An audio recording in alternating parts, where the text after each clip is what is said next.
This is Coffee and Conversations. So come, chill, chat with Danica KL. And don't forget your cup.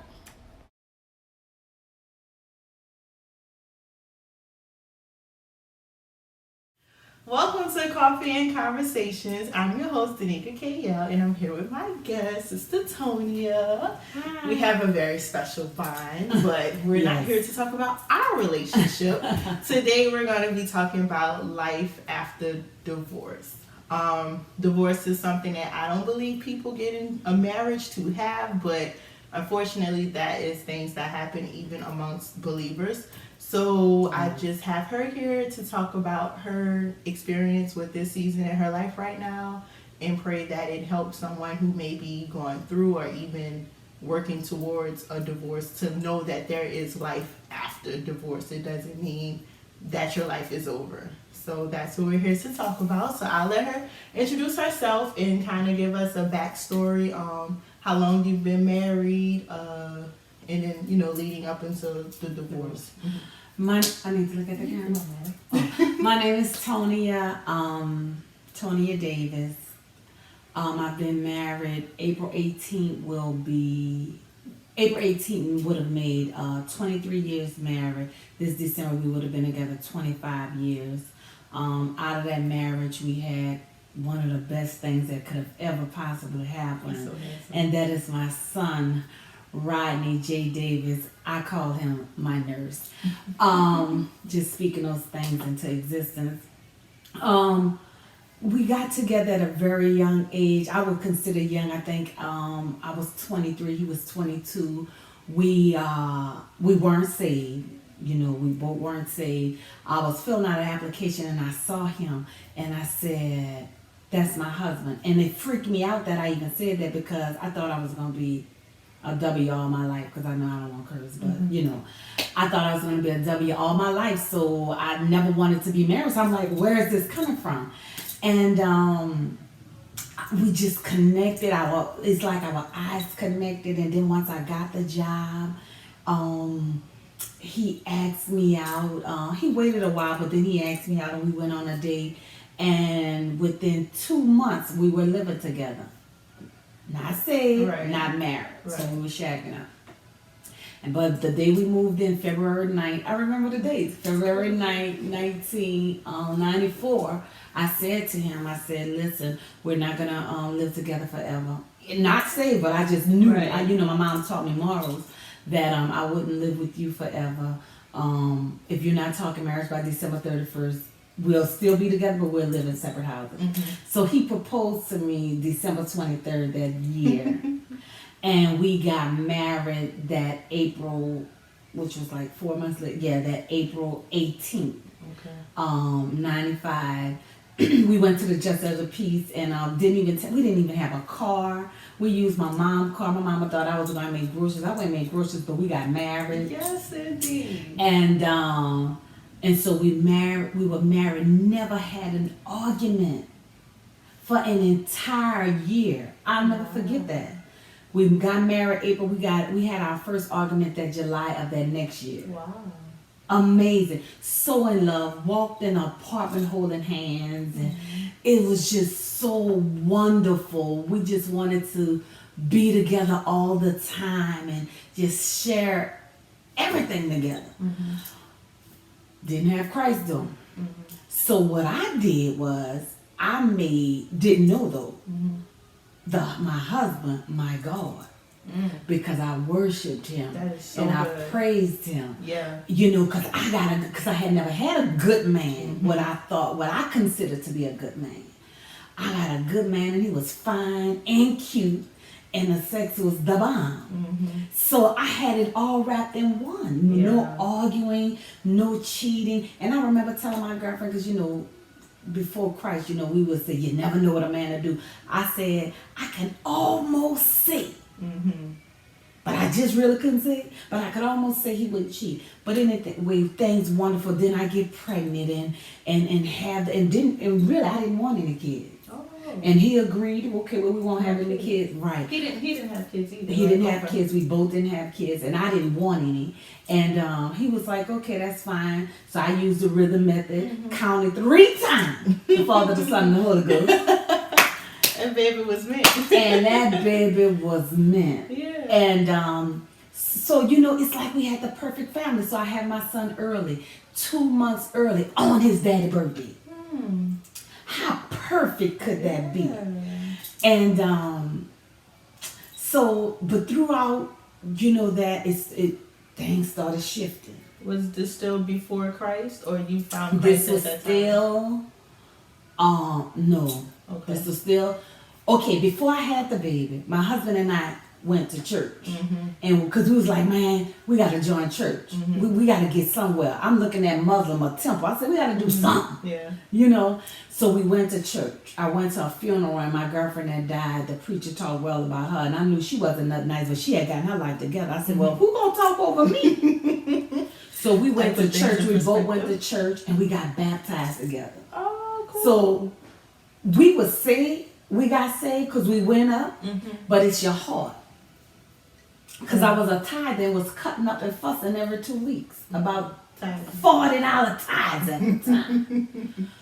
So, but to me, in my mind, it's perfect. Right.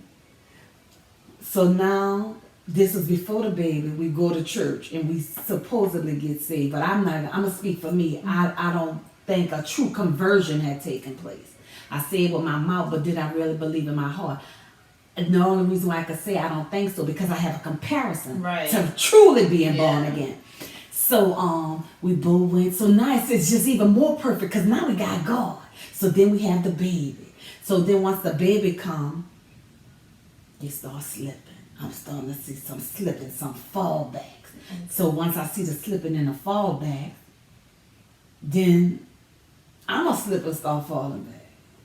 So once we both slip and falling back, well, now we drinking and smoking and, you know, everybody doing their own thing now. And so now he out there. No more perfect husband. No more perfect husband. It's over. And so now, the first time I found out that he was cheating, look, we didn't even have cell phones. The girl beat them. Wow. And put a code in. I always loved Law and Order. And I always been a private detective. Let me tell you something. A man not gonna put, you know how many years ago, I still remember this. 1928.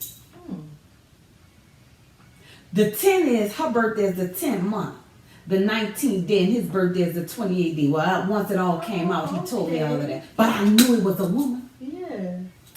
And from that day forward, excuse me, it went downhill.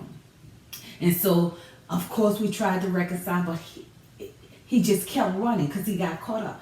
3 years, he messed with that woman. Really? 3 years. And I told my cousin, because I found out where she lived at, and I told my cousin about her, and my cousin was a mail carrier. And my cousin said she knew the girl, but she wouldn't tell me where, you know, exactly the house. My cousin said she knocked on the door because she had a package for her. The man opened the door, looked just like my husband. Wow. So in the midst of all of this, I'm tore up. I wanted to kill him. And so what happened, a hurricane Andrew came. And when Hurricane Andrew came, we went away to Texas. And so we smoking weed and drinking. And my mama said, I said, Mom, won't you come with me? Because I ain't said that this time. I said, Mom, won't you come with me? Oh, no, if the Lord come, I got a home to go to. I'm freaking out. Oh, I ain't got no home. And so you just see chaos on the interstate. But what God was doing, God was dealing with me. Yeah. So we get to Texas, we smoke and drink. Everybody loaded but me. And I'm freaking out because I'm hearing the voice of God in the midst of my mess. Wow. Try me. Try me. All those tears you cried, I'm going to dry them up. I'm going to help you. So I got to give you a little background so I could lead you up to that. So get born again. I get born again. So I come back home. And it was a Wednesday. I come back home that Friday. And I said, I called Mom. I was at my job. I said, Mom, I'm ready. She knew. She said, what you ready for? I said, I'm ready to give my life to the Lord. Got converted over the phone. Hallelujah. That was a Friday. Went to Full Life Faith that Sunday, which was October. I got born again on October 10th. That Sunday, October 4th, went to the altar. Now, Pastor Tracy made my nerves bad because I had known him from my mom and I thought she was crazy in a cult. He made my nerves bad because I knew he could see, but he still showed me love. So I was like, I'm going to just go visit, you know. He talked about you. I heard about it. And I was like, I'm going to just go. I had been visiting, but he made my nerves bad, you know, and there was a church too long. That's what I thought. And so I went. And Pastor opened up the door. And I had went up just to say I gave my life to the Lord, went, sat down and walked back up. I said, I want to join this church. Been there ever since this year. Will be 20 years I've been a member. Hey. So that's when the transformation took place in my life. So I thought because I had got born again, I was just going to pray hard. And the Lord was going to come down and my husband was going to be saved and we were going to live this perfect life. But it's an individual thing. Yes, it is. When God come back, he ain't coming back for the husband and the wife. He coming back for that individual. Yeah. So what happened, God started dealing with me and he started changing me and delivering me. Because I was controlling and, you know, I had my mouth. And so what I did, I started diving in that word and I kept going to Bible. We used to have Bible study twice a week on Tuesdays and Thursdays. And we had prayer on Wednesday. And we had church on Sunday. We had Sunday school. I missed nothing. I didn't miss anything because what happened, I wanted to kill my husband. That's what I wanted to say. And so God, I feel that he allowed that hurricane because I had a dream that I pulled the gun on him. He said, you got to kill me. So that was going to eventually happen. I was going to be saved. It was going to be 2 weeks in jail ministering a big Beulah. I'd rather be born again on his outside. Amen. You Because understand? then I would be where I'm at today. Glory to God. So get born again. So let me fast forward. He's still doing everything. Doing in it, but he'll chill for a little while, then he'll start again. Chill for, so I'm tormented, I'm hurt. I want to leave, but I love my husband. Yeah. But then I put him in his proper place. I put God where he needed to be. You know, and so now I'm trying to submit to an unsaved man. Yeah. You know, that was just disrespectful because if you coming in the house 6, 7 o'clock in the morning with whelps in your face, you disrespectful. So I said, Lord, but you got to be mindful of your prayers. Yeah.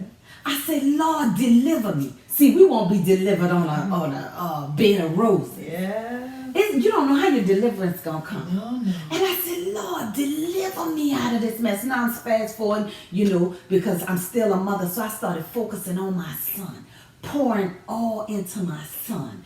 And because I was like, he either gonna get it together or he gonna go. You know, so I just would pray that the Lord would just cover him. And I just kept it moving basically. But he still was cheating and doing this thing. So, but I'm miserable. But I never missed a service. No. I kept pressing in the things of God. Nobody never knew what I was going through. I was actually about to say that. I mean, that was 2009 when we met? 2008. And then I came to the church, then I left, and I came back, and I came. But every time I came, you know, with you guys, I would have never known. Like, you were always my husband, like, praising him, and he was known well in the gates, like a Proverbs 31 woman.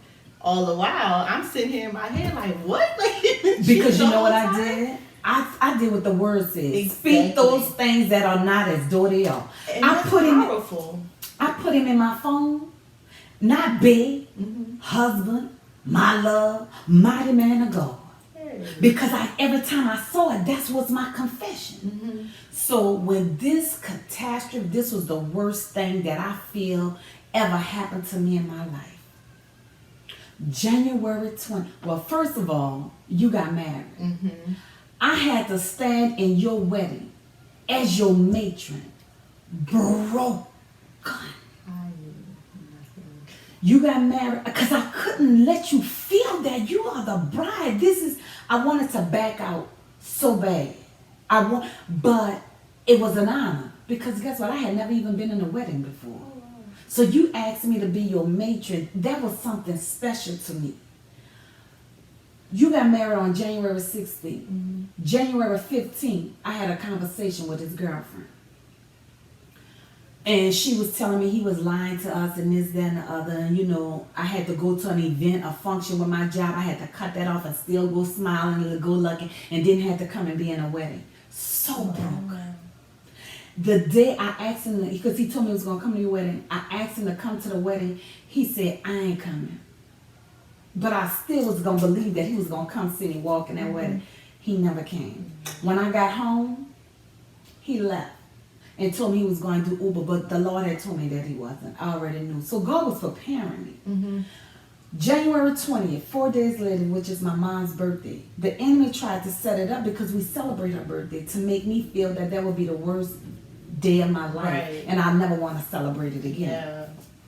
Well, I took off half a day, went to my mom's job, surprised her with balloons and cake and gifts. I don't know if I had balloons because I don't want to lie because she's going to watch and be like, you ain't give me no balloons. But I surprised her, worked a half a day, and I went and had lunch with her at her job. And I was just so excited, and it was a Wednesday night. We had Bible study. I went to Bible study. I brought anointing oil for Pastor to lay hands and anoint the oil so that I can anoint my house. He did it. I'm on my way home like I always do. Babe, I'm on my way home. Don't come home. What? She here. So I had known of her. I said, what you mean? He said, she here. I did a U-turn on Lapelco and I went back to the church and I went and got Sister Monique, Sister Rynette, and Sister Lisa. Well, you know, Monique she's my sister, but that's one of my best friends. And Sister Rynette and I, we're close. I done got praying people. It's very important. When you are going through something, to surround yourself with believers. Yeah. I don't, if your grandmother and your auntie not saved, Don't go to them. don't go to them because they're going to have you doing all types of stuff. Mm-hmm. I went and got Monique. Monique said, you trust me? Do you trust me? Because see, I know I'm saved and sanctified and born again, Right. but I ain't know how saved if a woman at my house. Yeah. I don't know, because I just went to taking my jacket off. And Monique said, do you trust me? I said, yes. She said, well, this is what we're going to do. You going to go inside and I'm going to deal with her. I go inside. I pull in my driveway. She's sitting in front of my door, parked. I pull in my driveway. And as I was driving here, I thought about something I'm going to mention and I just bust out laughing. God is so amazing. I pulled in my driveway and Monique, Rynette and I went in, and so my husband coming in, I want my marriage, but you felt demonic entities, you felt the power of demons, I can't even, it was such an eerie feeling. Mm-hmm. You felt demonic influences. So I'm inside and he's telling me I want my marriage, and I'm like, Rodney, what is going on? I go in my closet because I got a walk-in closet. I go in my closet. I go in my bathroom. I don't know why. My clothes are pulled off the hanger. My accessories, because I got a lot of them, got in them pouches, just throw it all over the floor. I said, I couldn't even, conjure up a thought. My thought process almost stopped. Wow. So at this time, Monique come inside, and Monique says, sis, she want to talk to you. So I go outside because she won't size me up. You know, she wants to see who she feel her competition is. So I go out there and she said, Tony, know my name. Mm. She said, I don't have anything against you. I'm not about no drama, no mess. But Rodney. And I'm saying the names because I'm writing a book. Hey! Oh, I want to do a movie because I want to know who's going to play me. Oh, girl, to ride you. So, girl, I might need Monique because Monique a little thicker. Oh, yeah. But, and she's silly. But, and animated. Right? And animated. That's what Mama said. You would need somebody animated. So, she said, Rodney has been lying to the both of us. So, I'm on her driver's side. And the windows are down. And he's on the outside. On the passenger side, but on the outside so we can see each other. She said, Rodney told me he was gonna put you out when he was gonna leave you when your son graduated high school. She said, but it's 2 years later. So she knew all of that. Yeah. So there's some validity to what she's saying. And I said, okay. She said, and he told me he was gonna put you out. So I looked down at him. I said, Rodney, you were gonna put me out? He looked me in my eyes. He said, girl, Tony, you know it's been over. He said, yeah, I was gonna put you out. I said, girl, you could have her.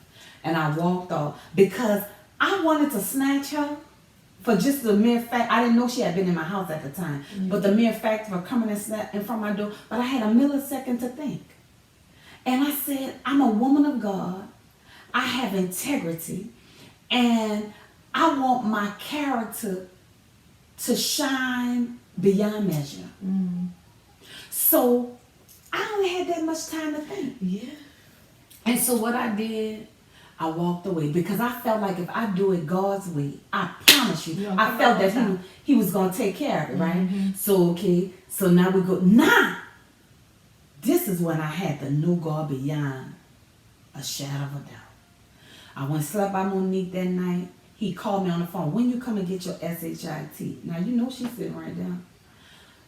I'm tore up. I couldn't even sleep. I'm crying. But Monique she had the word playing while we slept. So as I'm turning over, I'm hearing the word. I'm saying, yes, Lord. Thank you, Jesus. I'm still praising God, but I'm crying, too. So I called my girlfriend down the street, tell her what happened. I said, look, see if Rodney's car is gone because I want to go home and get some clothes. Because I had said I was going to move, move by my mom because I'm emotional. So she said, I'm going now. And we on the phone. She said, girl, his car is here, but there's a gold truck backed up in your driveway. So the lady, Dion, slept in my house the night I left. So, but by that time I got together, she was gone. I went to the house and I got some clothes and I moved. I took off a few days and I moved by my mama. And I moved by my mama for about 2 weeks. But it was just hard because I couldn't cry because I'm still my mama baby. She watching every step. And I needed to be in a comfort of my own home. But so I called him up and I said, listen, I need you to leave. You go move with her because, excuse me, they live 5 blocks down the street from me. Yeah. So I told him that he needs to go move with her. And I moved all my stuff. I had the prayer team, the prayer warriors to come in the house, anoint the house, prayed over the house, and I moved back home. But one of the prayer warriors said to me, if you want your marriage, you can believe God for your marriage. And I made a decision that day that I would believe God for my marriage, knowing that my husband was living with his girlfriend. And so it was hard. Yeah. Because he lived 5 blocks down the street and I'm here. So that means I was used to having sex when I wanted to. I never was saved and single. I don't celibate? What's that? Celibate, that's not an option. I don't masturbate, so I'm like, what is this? So I was still having sex with him. Now, people will say, you crazy. That's insane. Well, that's where I was. Legally, it was still legally, yeah. But, he was still, he would leave me and go down the street by his woman. So, y'all, I went through something. I cried. Look, Pastor wasn't prophesying to me. I wasn't getting no word. It was me and God. And God, I said, God, I'm going to trust you and I'm going to believe you for my marriage. The Lord said, I'm going to restore. So that, I'm like, ooh, hallelujah. I got the word from God. I know I heard God shout, nah. I'm spinning around 10 times. No change. Time moving. No change. But then I started saying, I kind of like this. I'm liking this space. I like this peace. Because, Ronnie was an alcoholic. So I got to deal with those erratic emotions and all of that. And I was like, oh, I like it. And he was still paying the bills. And so, but I ain't have that drama. And so then I said, well, you know what? The sex ain't all that. To put up with BS. I said, so you know what? Lord, I'm going to need you to keep me. And we're going to just keep it pushing from here. So as the time went on and I saw that, I said, I started watching in October of 2016. I said, there's no change. If he's So he came and brought some clothes home, girl, and said, I told you I want my marriage and I'm coming back home. The clothes he brought home, the lady would have never missed, babe. But you see, you blind. Right. And you think I'm blind. I'm stupid. Right. Yeah. So I was like, you could miss me with that, but okay, bring him on in. But God started strengthening me and healing me. And then, but I had another girlfriend that was a pastor. She poured into me because she went through some similar things. She poured into me, Tana and Lynn and my mama. I had a support system. And as strong as I am, I feel that I've always been and I'm always there for others. I needed people there for me because I could not make it. And I needed to be strong and strengthened for my son that was in college because this was something devastating for him too. Yeah. So October come, no change. November, no change. December, no change. January 20th, 2017, 1 year anniversary. Mm-hmm. I called him on the phone. I said, Rodney. And I started, like, he still needed me to take care of his bills. He didn't know how to take care of bills. He wanted me to get extensions for him. But you have a girlfriend. Right, that was it. I never threw his girlfriend in his face. I never did none of that. So, I told him, I said, this is it.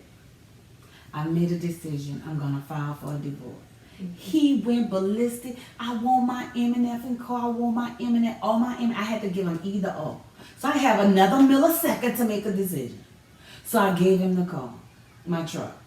And I couldn't buy me a truck because I had just a car, because I had just bought my son a car in September. The debt to ratio, you know. I called my mom. I was like, look, I need a car. I need you to put a car in your name. You know I pay my bills. As she got me a car, as I'm test driving a car, he called me up cussing and fussing, telling me he wanted his truck and all that. I give him his truck. He bring it back. I don't want it. Right. Truck got repossessed. Just tried to put, he cheated on me. Embarrassed me, humiliated me. My church members, 4 of my church members have to pass his house where him and his girlfriend live. And they saw it. 4. Not 1. 4 of my church members. But guess what? I'm still, hallelujah, come to church, head lifted up, giving God praise. Because it was the Lord that kept me. Because I felt I was in that house that my mind was snapping. Then a storm came. And I was coming. And we had never been apart for a storm. I'm afraid. Fear rose up. So I was like, Rodney, I'm thinking he going to come home. He said, call your mama. She been single for a long time. Okay. Oh, he gave me the business. You hear me?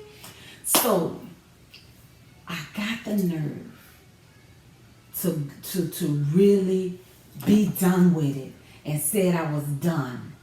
And I just started focusing on myself and my son and just being busy. I was always going and doing things because I didn't do a lot of things because I had to stay home and watch him. Who calling him? Who texting him? Who sending him pictures? Who he sending pictures? Who lives like that? Yeah. And I'm a believer. I was a believer and bound in my house. That's crazy. So now I knew I was going to get the divorce. And so I done slipped up and met somebody.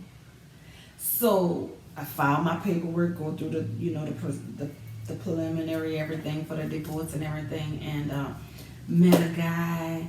Wait, before we get into that. The divorce filed yet? September 14th. Okay, but you the one that filed for the divorce. I filed. So how did you feel filing for divorce?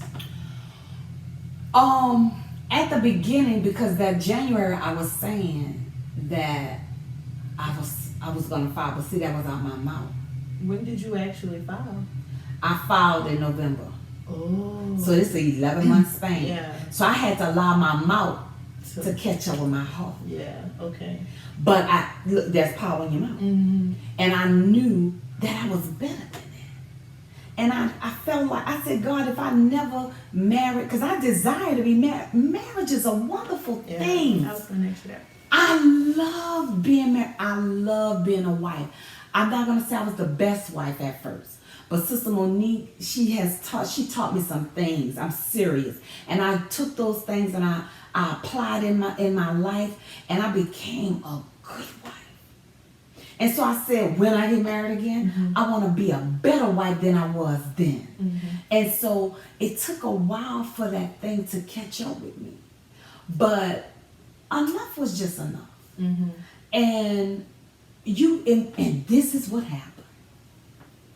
I said, Lord, you told me that you were going to restore us. The Lord said, I did. He said, but I didn't tell you I will reconcile. God!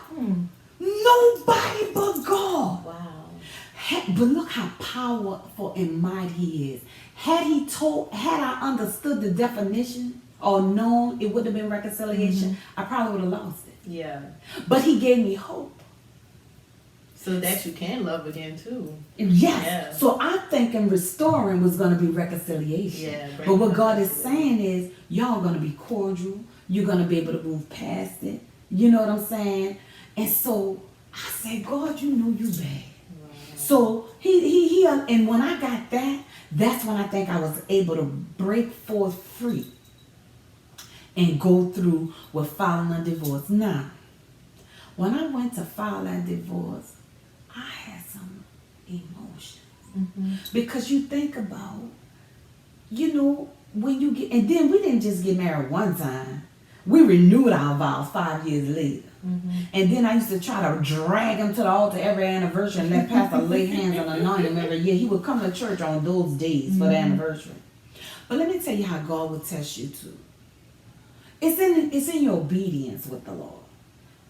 Some things don't make sense, but it'll make a miracle. And your miracle may not be what you are expecting it to be. Because Pastor said the Lord is turning things around in your house right now. And baby, I'm shining out how you get it. I'm thinking that.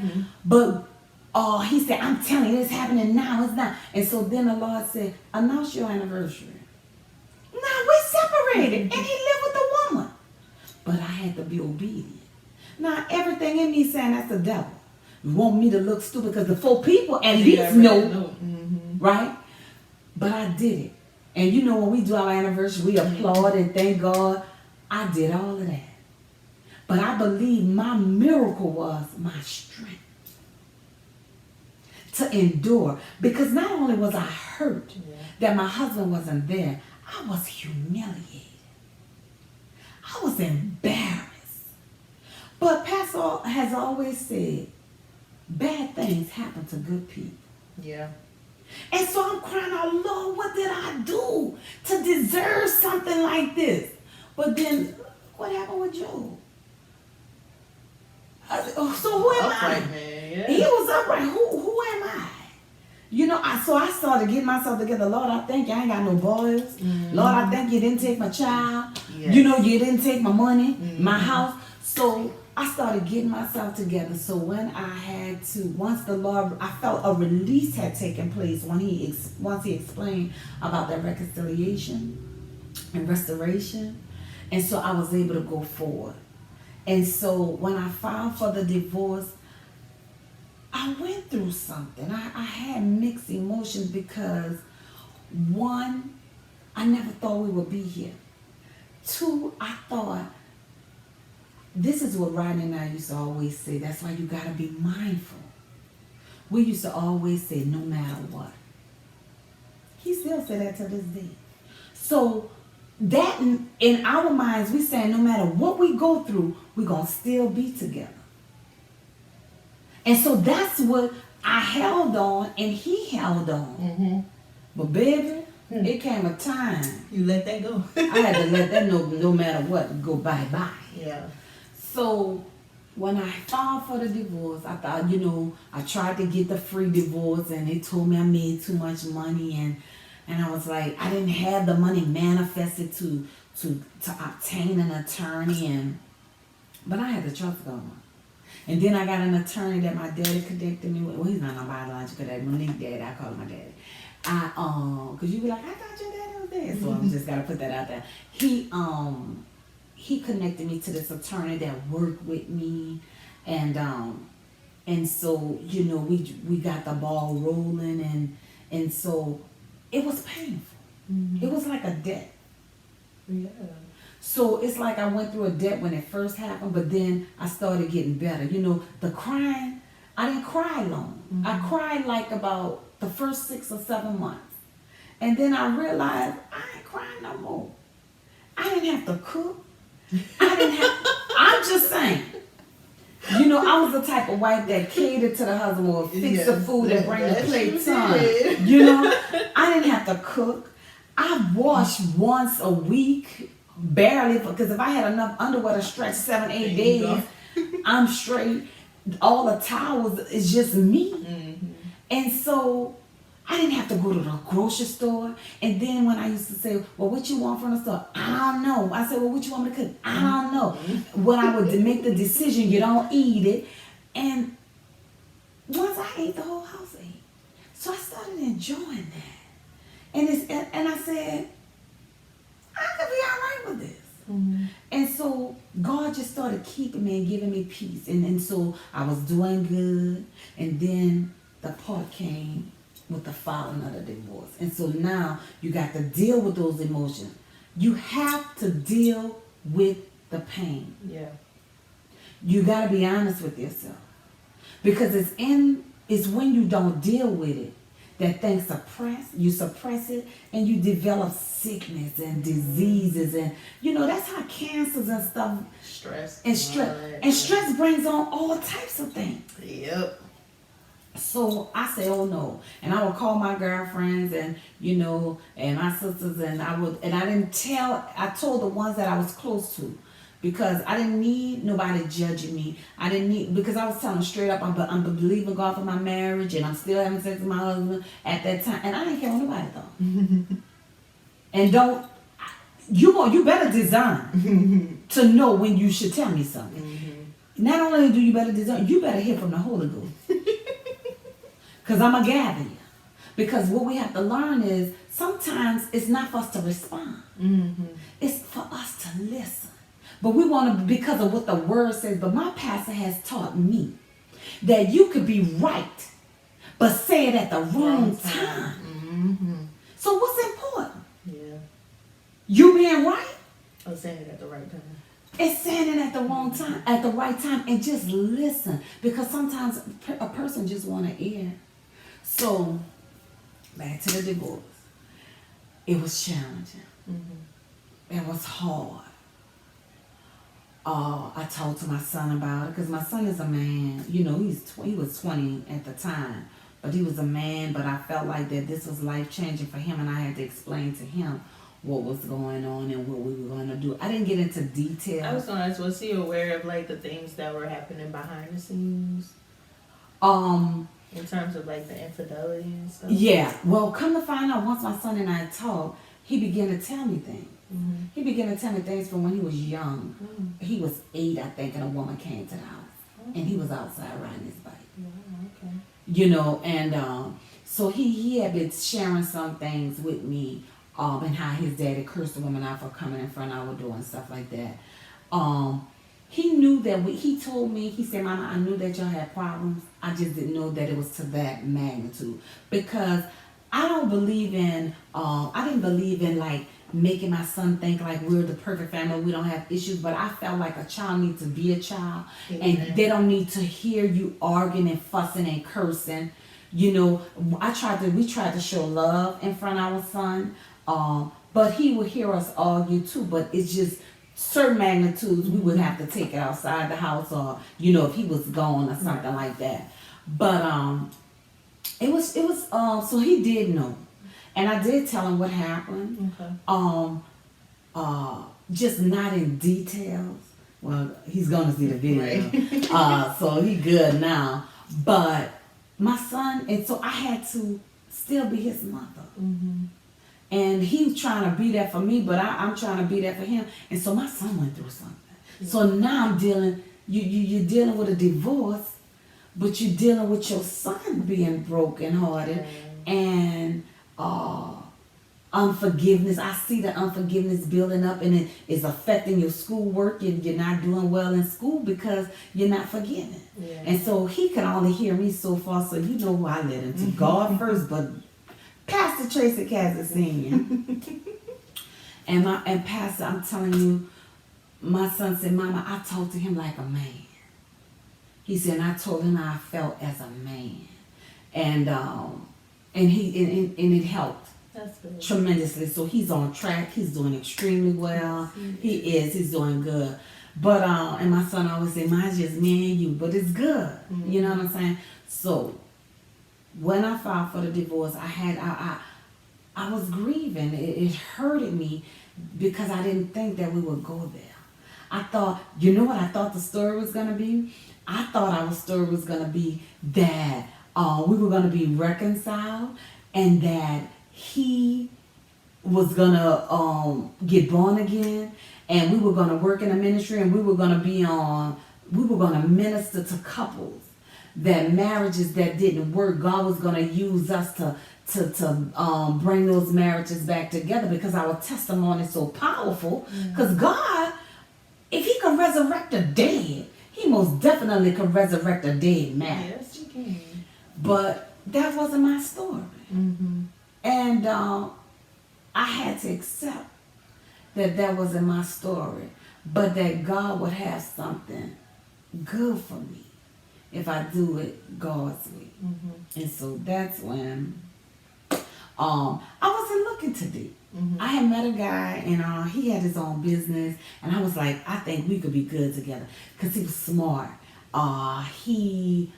He's a Republican, but he's intelligent, and we have dynamic, diverse conversations. Because I'm a conversationist. Yeah. Like, I like to talk. I think I'm a thinker, and I didn't have that with my husband. He was basic. Yeah. You know, not trying to down him, but Right. that's just where he was. I got into football because that's where he was, so I know football, the ins and outs. I could call a play, you know, because I had to get to where he was. But this guy I met, we just talked about all kind of things. But he wants to be a motorcycle boy and still ride his motorcycle and play with toys. And he's never been married, and I don't know, something is going on with him with commitment and stuff like that. So I was like, I'm not even about to waste my time with him. Oh, he doesn't together anymore. No, this is a guy that I met before this one. Oh, okay. We were just talking on the phone, but I thought he was a nice guy. Mm-hmm. But then somebody introduced me to my friend now. Oh, okay. Cool. So I wasn't really too much interested in dating. Mm-hmm. Like, not seriously. Maybe go out to eat because I like to eat. Yeah, especially for free. Yeah, you know what I'm saying? I'm going to receive the meals. And so I would have, but this guy, somebody introduced the guy to me. And he is a blessing to me. He is different. Mm-hmm. He's most definitely different from my husband, which I wasn't trying to do a comparison in no kind of way, because I went through too much, and I was like, you just can't compare. But it's just getting to know a person all over again. Mm-hmm. And I told him, I was like, look, I'm a Christian, and he said he's a Christian, and he serves his past. I was like, look, he was like, well, let's go on a date. We went on dates, and just funny. I enjoy his company. It's different. Yeah. Well, that's good. But what I realized is I didn't have to put my life on hold. I didn't have to just lay in a cut and just like, I'm just going to wait on the Lord to send me a husband. No, I wasn't doing that. I'm just going to be who I am, and I'm going to enjoy life. My son is 3.5 hours away. I don't need nobody to travel with me. I get on that road. Mm-hmm. I made his football games. I would go when he moved in his apartment. I am spending time with my son, pouring into him. So I just didn't sit there. So my advice to anybody. Wait. We're getting ahead. I'm sorry. Do you feel like you've healed from the situation? Most definitely. Yeah. But that was a process too. It's a process. Healing is a process, and you got to be honest with yourself, because you're going to feel that you're healed.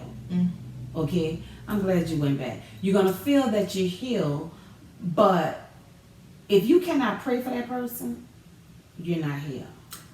That's good. If you cannot have a conversation with them, a normal conversation, you're not healed. Now, I ministered to his girlfriend, because after all of this happened, I saw her at the water company. And I said, Lord, it was 2 weeks after it initially happened. I said, now, Lord, because I had to pass in front of her truck. I said, nah. I'm looking up to heaven. She see me, because when I look over, she see me, I see her. I looked up, I said, now, Lord, I'm holding the steering wheel. I said, now, you kept me the first time. I'm going to need you to keep me now. I'm asking you, in the name of Jesus, don't let her tell me nothing. So I get out the car and go in the water. She jump out and come jumping from me. Tony, I said, Dion, look, take my number, call me. I said, Dion, we're not friends, and we're never going to be friends. No, because Rodney lied to us. I said, we established that. I said, you need the Lord. I said, you need to be born again. I said, you need to be sent to I said, you have to give your life to the Lord, and you need to be sent to a ministry that is teaching the word of God. I said, you need salvation. Now, there ain't nobody but God. Yeah. Because I'm sure that's not what Tony wanted to I wanted say. to gather her. So, and for me to do that, I had to realize that God took control of my mouth. Because God loves people. He doesn't like to sin, but he loves people. And I don't have a problem with her, because she was deceived, because he lied to her too. And of course, as a woman, I feel like I'm lost and she took my man. I went through all of that. You're gonna go through that. But I had to look in the mirror and say, girl, you bad. You better than that. And, because since I saw her, I'm going to compare myself to her. Oh, she's smaller than me. Her weed tighter than me. You go through all of that. But you got to know who you are in Christ. Yeah. And that's what I knew. And so what happened, I began to pray. I'm not saying that I prayed for their union or nothing like that. But I prayed that the Lord would deliver him, that he would save him. And so that's when I knew that I was healed. But do some things still come up? Some things still come up, but I can't tell you the last time I cried. That's good. I can't tell you I really know beyond it, I care about him. If anything happened to him, like if he passed, I would be devastated. But I could boldly look you in your eyes and tell you, I don't love you. Really? No. And when I see him, when you see a person, you'll get that fluttering. Nothing. I feel absolutely nothing. And I know that God did it. And so, so much went on with us too, because I had to get a restraining order. Once I filed for the divorce, he went absolutely ballistic. Because you get served and all of that. And so he pushed me, so I had to get a restraining order. He violated the restraining order twice. He's gone to jail twice. He came to the church. He's stalking, and it's just, because what happened, he's stuck. Where I left off in 2016, he's still there. And so it was good. But reality is setting in, and it's 2.5 years later, and you seeing that grass that you thought was greener, it ain't nothing but concrete. So he most definitely, he has asked me not to go through with the divorce, and he wanted to come home, but it was over. I waited a year. I gave him a year of my life that I can't take back. Mm-hmm. So do you regret that? No. Let me You tell you think it why. was necessary? It was necessary. Because I said, Danica, I wanted to do everything in my ability. In my ability to make it work. So if it came to the divorce, You were good. my hands clean. Yeah. I'm good. Girl, when I told Sister Wincy about the woman coming to the house, Sister Wincy told me, I'm not sure I could have done that, Sister Tony.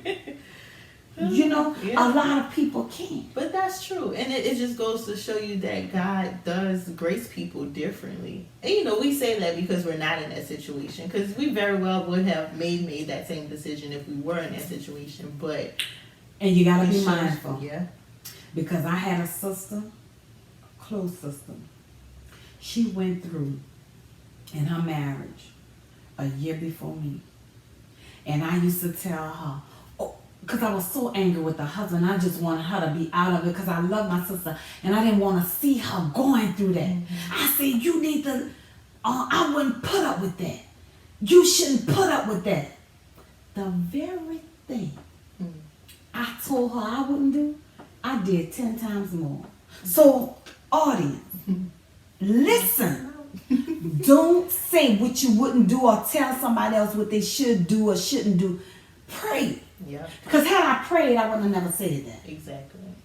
So, as far as me being healed, yeah. I'm so excited about September 14th. I can't.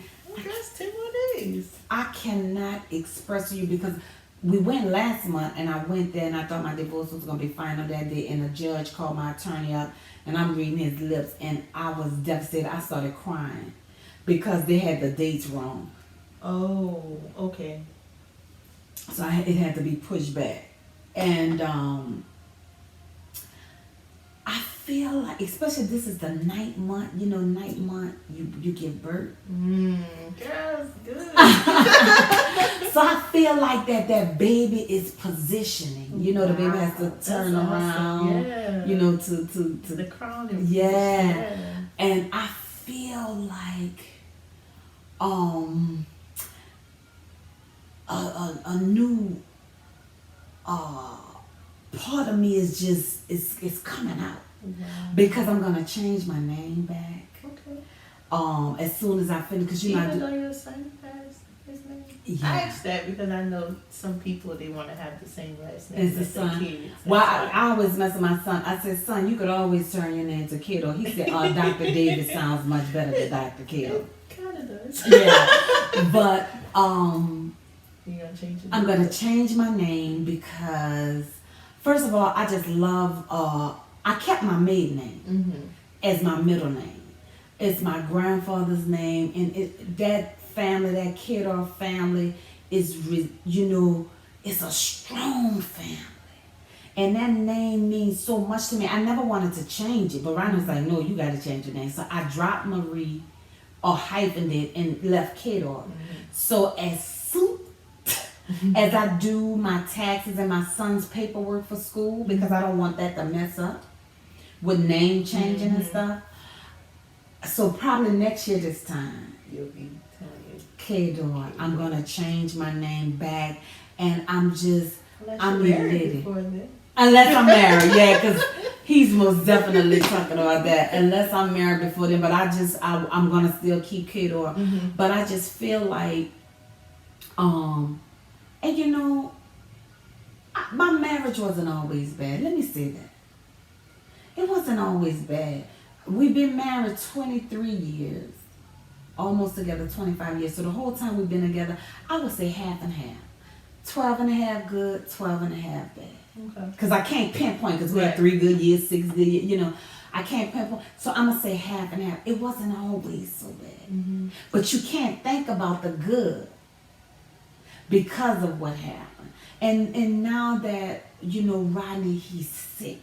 With that alcoholism, it's consuming him. And, you know, people may feel like I'm crazy, but my heart hurts. Because he just got in a situation where You want me to mention it? Okay. But he got in a situation, and my heart breaks for that because he's sick. But I could only go so far because when I was telling her sister, she was like, the Bible says the wages of sin is death. She cut that short. No, ma'am. I said, well, that's the word. Can't argue But with the word. still, you know, my heart hurts for him because that's still my son's father. Yeah, and of course, I mean, you want to see everybody at the end of the day saved, so it's not like, you know, Yeah. you wish that upon them. No, right? no, I want salvation to come upon him and her. Yeah. I want him to be saved. Look, y'all live your life. So you think like once the divorce is final, I mean, I'm sure you're still gonna have like some feeling of grief, so to say, but you may be more excited than grievous. I think, because look, when you're married, that's one. Mm-hmm. So you're disconnecting, and that hurts to pull apart. Mm-hmm. I'm quite sure I may have some, but I don't think it's gonna be in a place where I'm gonna be sad and crying, because I don't feel like that. Like, I want to have 5 parties. I was gonna ask you if you were having a divorce party. It's gonna be called a freedom party. Okay. I want 5. 5 freedom parties. 5. Okay. I have no idea. Okay. I just want to celebrate and celebrate and celebrate. I got you. And anybody have a party? I'm gonna go to their party and celebrate. I'm gonna take their mic and say, cause I gotta dance. I gotta yak dance. Okay. Yeah. I'm gonna do my dance because I'm free. And I think I'm so excited because I didn't have the strength. I told his girlfriend this too. I gotta mention this. People may say I'm crazy, but I told her. I said, I want to thank you. Because I wanted to get our thank you card. Mm-hmm. But I was able to verbally tell her. I wanted to sing the song by Frankie Beverly. I want to thank you. You know that song? No, don't. You don't know that song by Frankie Beverly? I don't think so. I wanna thank you. You don't know nothing about Frankie? Oh, I do know the song. Okay. Well, the voice, is all When you chewed said up. the thank you part, I caught the tune. Yeah. I wanted to sing that song to her, but I digress. But I said to her, I want to thank you. I said, because you may not understand. I said, but the Bible says that all things work together for the good. I said, and so what happened wasn't good, but the after part is good. I said, and because I didn't have the strength to leave him. I couldn't. Would have still been in that cycle. Just going, and so what he was going to do was, he was going to go by her, because it's 5 blocks. Yeah. Get mad with her, and come home. Get mad with me, and go back. And it was going to be back and forth, but I took a stand. And I think that is great, because I know from a believer standpoint, there is scripture about divorce, and but you had grounds. He cheated. That's grounds, But then it's also, you have the verse about how you can win your husband over and things of that nature. And like you said, you believe God for the restoration, but it wasn't reconciliation, So you had to make that decision within yourself, like, this is it. You've done all you can do. And I think for anybody that's going through that situation, that they within themselves have to know, would you agree, like within themselves, that you've done all that you have to know, but this is another thing the Lord revealed to me. I'm telling you, God, he is bad all by himself. I said, Lord, because that's how I talk to him. I said, look here. Your word says in Mark that if I have the faith the size of a mustard seed, come on, that little bitty thing, it can move a mountain. Yeah. I said, you said to speak to the mountain. I said, I'm speaking. And it ain't moving. You ready? I'm ready. The Lord said to me, I don't go against a person's will. Mm-hmm. So, if you needed healing, you could speak to that mountain. Mm-hmm. It's going to move. You could have the faith the size of a mustard seed. If you need finances, it could happen. But if it's entangled with somebody's will, I don't go against their will. Ooh, that's deep. That's good stuff, though. Isn't that amazing? Because God really is the only person that can change a person. And I'm just thinking for my own salvation and stuff, I've heard the voice of God. I knew what he was saying. I knew his word. I knew how I was living was wrong. But I still had to make that decision to come on over. He gives us the power Yeah. of decision. Pastor Yes. always teaches Yes. that. And so That's good. you have to walk out on that power of the decision. So me praying, look, I done fasted, I done prayed, I done sowed seeds, I done put an arrow to the seed, I done spent the round 3 times, spoke in tongues, laid prostrate, anything you could ask, I did. He didn't change. Because his will, Rodney's will, was to continue to do what he wanted to do. And God does not force his will on us. Oh, he does not at all. And so I said, ooh, all right, God. Because I thought I was about to get somewhere when I came with that word. You know what I'm saying? Okay, go. Because your word said. Uh-huh. He was like, I ain't going against the will. So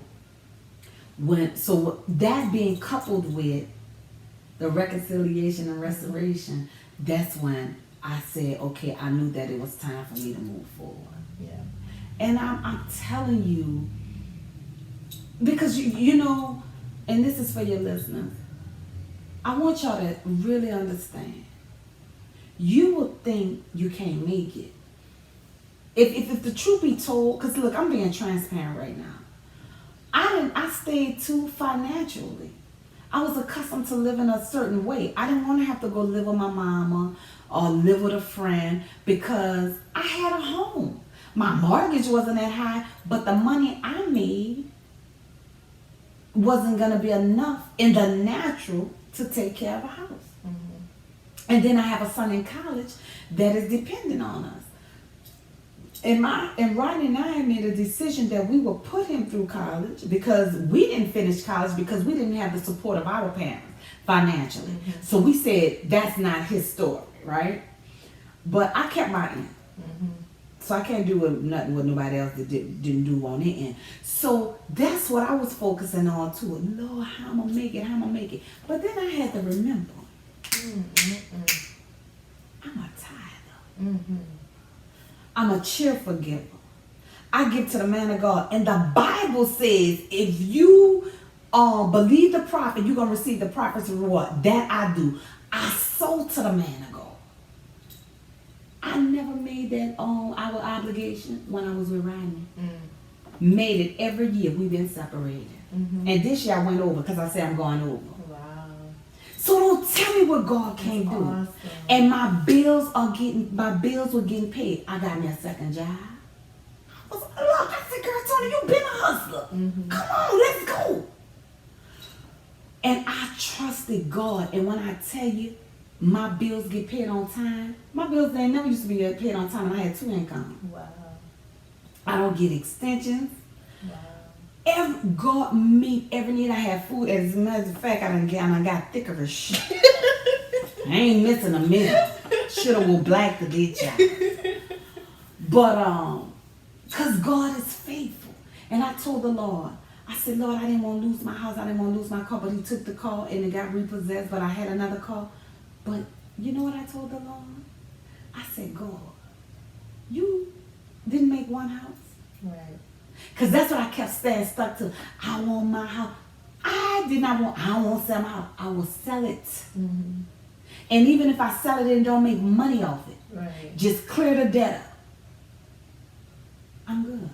That's awesome. You have to get to the point where you can't be concerned about how because you living in misery. Yeah. So is me staying with him because of the bills being paid, was it enough? I gave too much of my life. I'm about to be 49. 49. I'm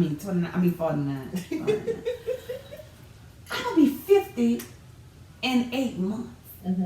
Who have time to be still living in bondage and looking to see who texting and calling and diseases? That doesn't God seem like a abundant life that the Lord came to give us. That does not. Yeah. So, you can make it. It's not so bad. It's how you perceive it. It's your perception of a thing. Because your grandmother said, oh, you stick with them. Because that's what they did. But the times are changing. They stuck with them and they had 2 families. He go by the other family on the weekend, but he bring me my check. I want more than a check. I want the that man. money can't buy, you know. I want the man. I want love. And so now I question, did he ever love me? See, you go through all of that. Because somebody you love, it's just certain things you want to do. Yeah. But the Lord healed me from that too, because I had no control over it. So what are some things that you would share with a sister or a brother that's maybe in this season of their lives, or even not at a divorce, but going through infidelities or other things within their marriage and thinking about a divorce? I most definitely would say, first you want to seek the Lord, not your friends, not your mama, not your dad, not your uncle, your cousin. Seek the Lord first. But you do need a person you can touch. You do need that physical person. But you want to confide in a person that's a godly person. A person that's positive, that's uplifting, that's going to give you encouraging words. And you got to be patient.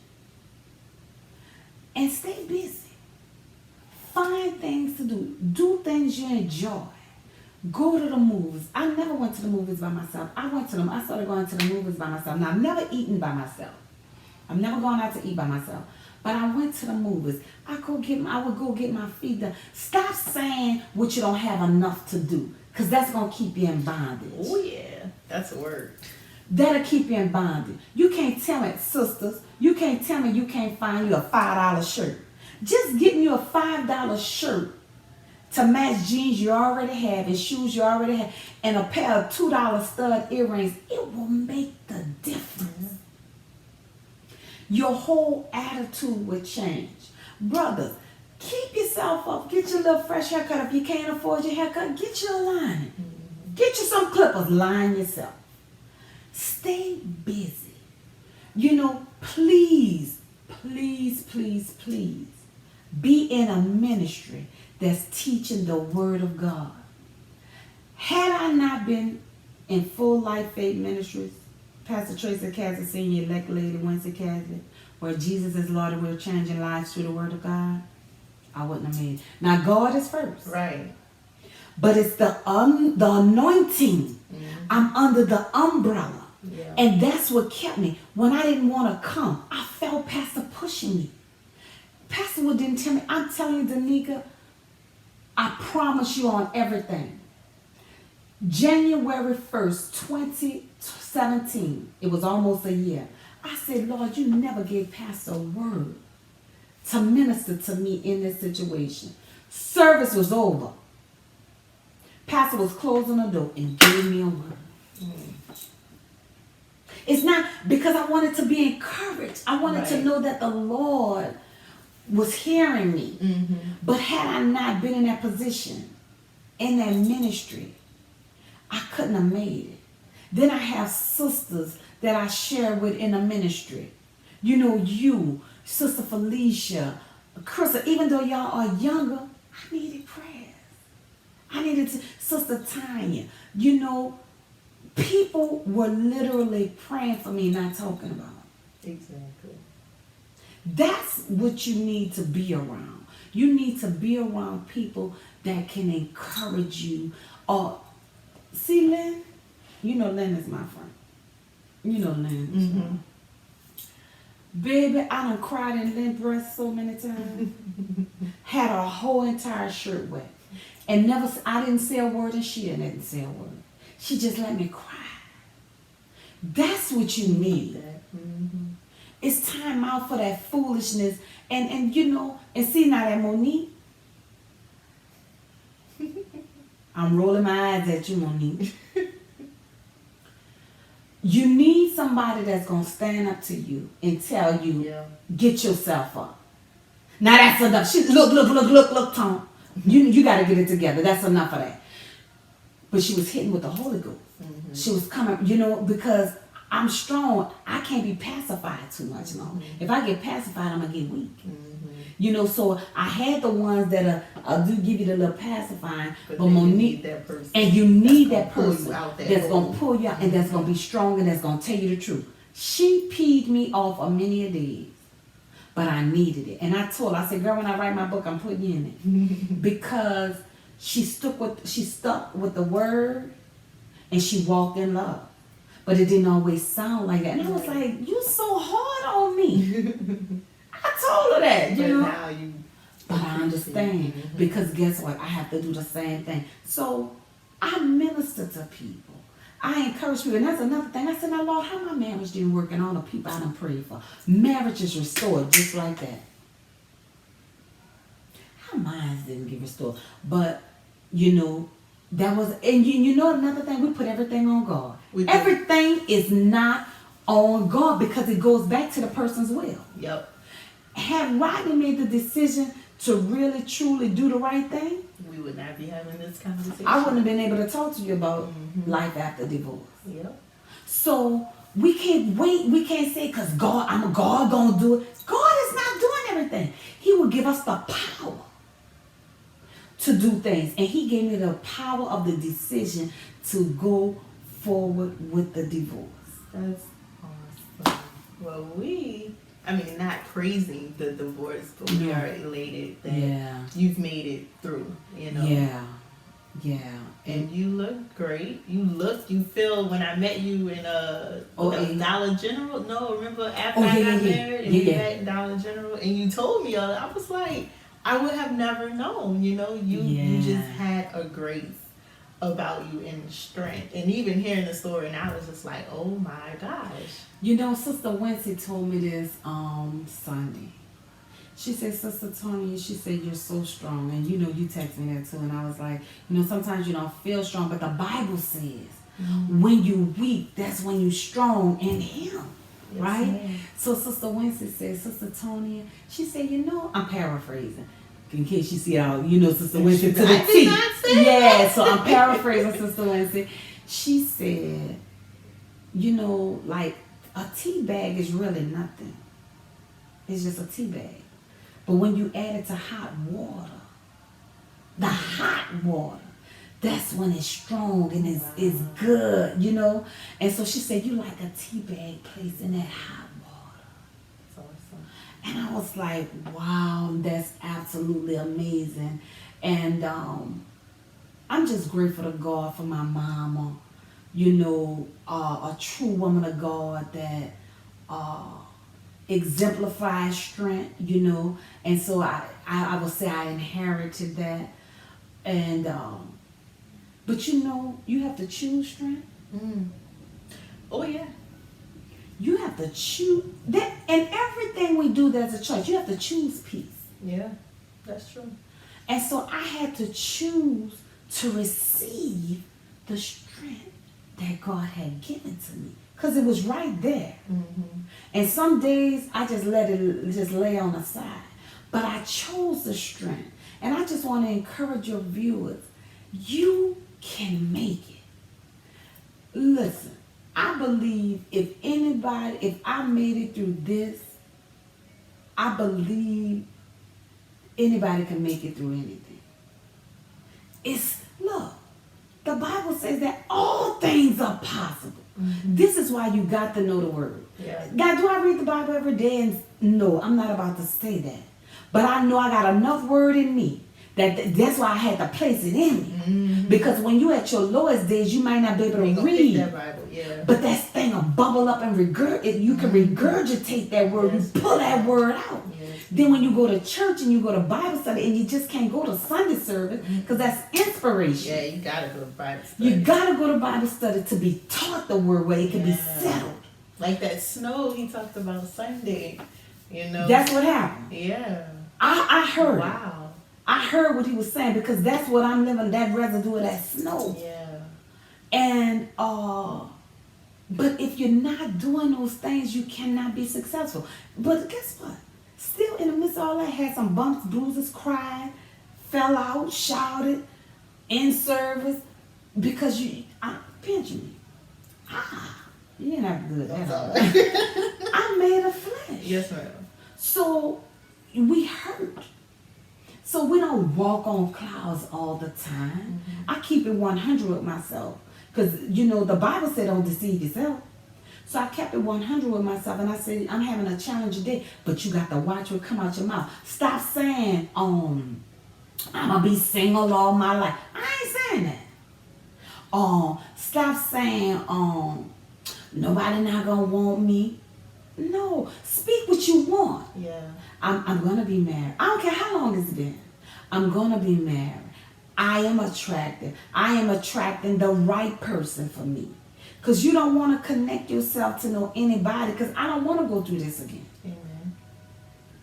You know, it's so late in the game. It's late in the game. Definitely learn some things that you would do differently the next time. Oh, most definitely. Most definitely. I have most definitely learned some things. And the thing about it, too, you know, for those, don't just think you can bring them to your pastor and think your pastor going to be able to say, because my pastor done already said, he had to know whence it was for him.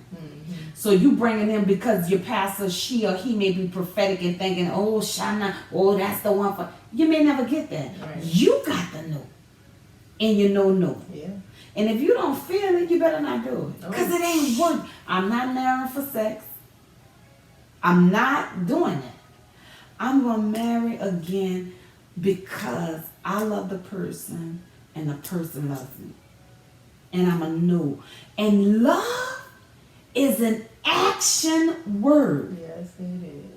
It is shown. And it should show you before you get married. Amen. Don't ignore the red flags. Please. Now, everybody's different, so you're going to learn things. But you do not just ignore things. You got to pay attention. Yeah. Well, you are truly a testimony, and God is definitely making a message out of your mess. I'm excited for this book. I'm going to buy it. I'm going to read it. We're going to have another episode where we come back and talk about it. Well, child, we're going to be in a big old studio. Yeah. Hey, I received it. Thank you, girl. We're going to be in a big old studio. That's exciting. So there is life after divorce. We do believe that God can restore, but like she said, he will not go against a person's will. So if you find yourself in this situation, it is not over for you. You can look at her as a witness, a testimony, a living testimony. You heard her story, everything that she's been through, and yet she is still standing. Still standing. Thank you guys for tuning in. Thank you for having me. And join us next time on Coffee and Conversations. And don't forget your cup. Got a cool look.